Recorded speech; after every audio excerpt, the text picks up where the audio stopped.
양프로의 정신세계. 안녕하세요. 정신건강의학과 전문의 양재진입니다. 네, 안녕하세요. 정신과 장현입니다. 네, 반갑습니다. 시크릿 토킹 네. 오늘 사연 들어보겠습니다. 사연 들어보기 전에 혹시 손민수라는 말 아세요? 저희는 그 그걸 웹툰을 봤어요, 봤죠. 웹 봤죠. 보셨어요? 네, 치인트 봤죠. 치인트를 좋아했죠, 저는. 그래서 그 손민수 한다 이런 말이 그런 말은 그 말을 있는지는 처음 몰랐어요. 들어봤어요. 그렇게 말을 하거든요. 그걸 요즘에 젊은 사람들이 쓰는 말이에요? 네, 진짜? 진짜 쓰는 말이에요? 진짜로 써요. 치즈 인더 트랩이라는 웹툰을 보셨는지 모르겠는데 아마 웹툰을 보신 분보다는 드라마나 영화로 접한 분이 오히려 더 많을 것 같긴 해요. 근데 웹툰의 주인공 홍설, 그 이렇게 생긴 홍설의 친구인데 홍설을 따라하죠. 거기 보면 이제 홍설이라는 주인공을 머리 스타일부터 이제 그 소품들까지 조금씩 너 이거 뭐 써? 되게 친한 척하면서 그쵸. 다가오고 따라가기 시작했던 인간 복제를 캐릭터. 시작하죠. 네, 그 캐릭터가 손민수라는 캐릭터였죠. 음. 재밌네요. 손민수 한다. 이런 경험 혹시 있으신가요? 친구가 나를 막 따라한다고 느꼈던 적. 친한 동생인데 쇼핑을 가면은 내가 이걸 고르면 똑같은 거 내가 자기 없이 혼자 쇼핑을 해서 뭐가 생겼으면은 형이 이거 어디서 났어 그래가지고 다음에 만나면 똑같은 거 뭐 이런. 아, 베프예요 지금. 네, 지금 굉장히 친한 동생인데 10년 넘은. 그 친구가 한동안 그랬었어요. 그러니까 본인이 그냥 입으로 얘기해요. 대놓고 그냥 형 나는 옷을 뭐 쇼핑을 할 줄 모르잖아. 나는 옷을 잘 못 입잖아. 그러면서 대놓고 그래가지고 진짜로 걔랑은 한동안 똑같은 옷, 뭐 벨트, 뭐 똑같은 소품이 무지하게 많았어요. 근데 기분이 나쁘지 않으셨어요? 저는 뭐 그런 거 별로 안 물어보고 슬쩍 본 다음에 어디선가 입고 다니고 이러면 오히려 약간 좀 그랬을 수 있지 뭐지 했을 텐데 얘는 하도 너무 대놓고 그러니까 그냥 나 좋아하나 보다. 잘하고 귀여운 동생이에요 형한테는 이제 또. 처음 들어본 손민수 한다. 뭐 어떻게 사연 이제 들어도 돼요? 네. 네. 가장 친한 대학 동기가 저의 모든 것을 따라해서 공인입니다. 치인트에 나오는 손민수처럼 정말 사소한 것부터 전부 다 저를 따라하는 것 같아요. 처음엔 제가 입은 옷을 어디서 샀냐고 물어보길래 알려줬더니 그냥 그걸 몇 벌 따라하는 수준이었어요. 유행하는 옷이 거기서 거기니 그냥 우연히 겹친 거겠지. 그때까지만 해도 그렇게 좋게 생각했습니다. 제가 괜히 착각하는 거라고 믿었는데 나중에는 제가 염색을 하고 오면 그 친구도 똑같이 염색을 하고 오고 파마를 하고 오면 파마까지 심지어는 피어싱 위치와 개수까지도 따라하고 오는 걸 보니 이건 절 따라하는 거 외에는 설명이 되지 않더라고요. 심지어는 제가 소개팅을 나갔다 오면 그 친구도 소개팅을 나갔다 오고 이젠 제 행동과 말투까지 전부 복붙하려는 것 같아요. 너무 무서워요. 이 친구 정말 왜 이러는 걸까요? 지금 이 사연을 들으니까 딱 떠오르는 영화가 있어요. 이게 워낙 옛날 영화라서 아마 이거를 보시는 분들 중에는 이거 영화 이후에 태어나신 분들이 있을 수도 있는데 92년도 영화거든요. 우리나라에서 개봉할 당시 우리나라 이제 의역한 제목은 위험한 독신녀이고 원제는 싱글 화이트 피메일이거든요. 여자 주인공이 샘이란 남자친구와 같이 살다가 바람을 펴서 헤어지고 나서 혼자서 살게 되는데 너무 외롭고 힘들고 하니까 나와 함께 살 룸메이트를 구한다. 공고를 내요. 그랬더니 똑같은 싱글 화이트 피메일이 와요. 그래서 그 친구와 이제 살게 돼요.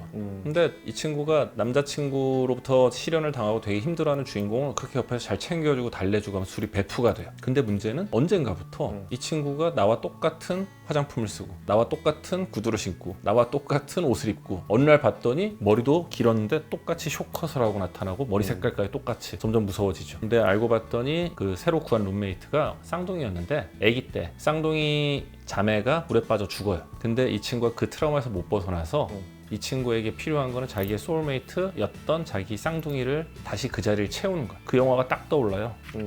뭐 그렇게 뭐 위험한 친구는 아니겠지만 극단적으로 설명하면 영화 이 얘기를 한 이유는 영화에서 주인공을 찾고 똑같이 복붙해서 카피를 해나가는 그 여자 주인공 같은 경우에 성장 과정에서 그 경계선 인격 성향 결국엔 장애까지 가는 건데 이 경계선 인격 장애를 만들게 돼요. 그래서 상대방을 소유하려고 그러고 버림받을까 하는 유기불안이 굉장히 크고 그런 성향이 있어서 이런 경계선 인격 장애까지는 아니더라도 성향을 가진 분들이 이런 모습을 보일 수도 있고요.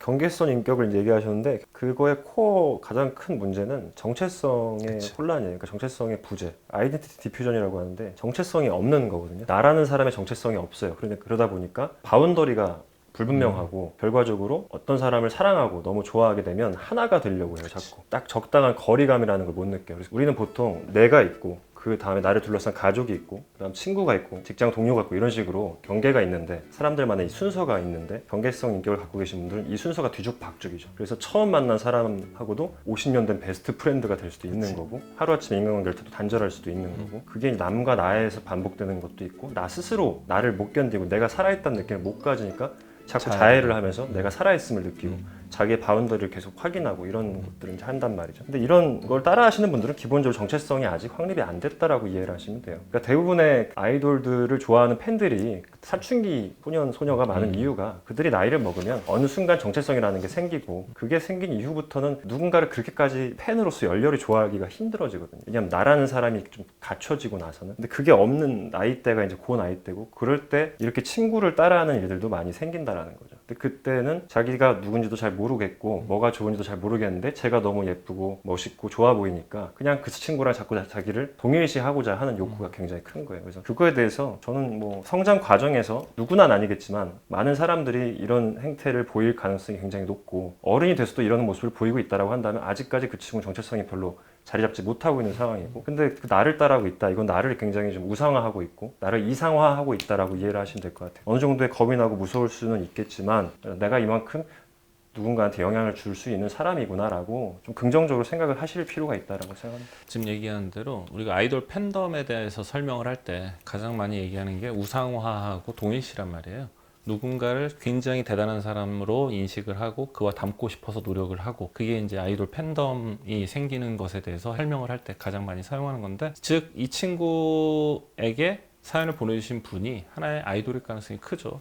사실은 그래서 이제 일본에서 윤사마 열풍 일고 할 때 그때 한 중년의 여성분들이 그렇게 팬덤이 만들어지고 특정한 연예인에게 몰빵해서 좋아하게 된 게 그냥 단순한 어떤 그냥 좋아해 정도가 아니라 아이돌 팬들처럼 정말로 팬덤이 엄청나게 강해지고 형성이 됐던 이유가 그러니까 그 당시 90년대 말 2000년대 초중반에 그때까지 일본 문화 속에서 중년 여성이 내가 결혼하고 평생 남편 뒷바라지 애들 뒷바라지 하면서 살다가 그들이 다 나를 떠나버리고 나 혼자 남아있는 상황 속에서 내가 생각한 나의 정체성이 무너져 버렸단 말이에요.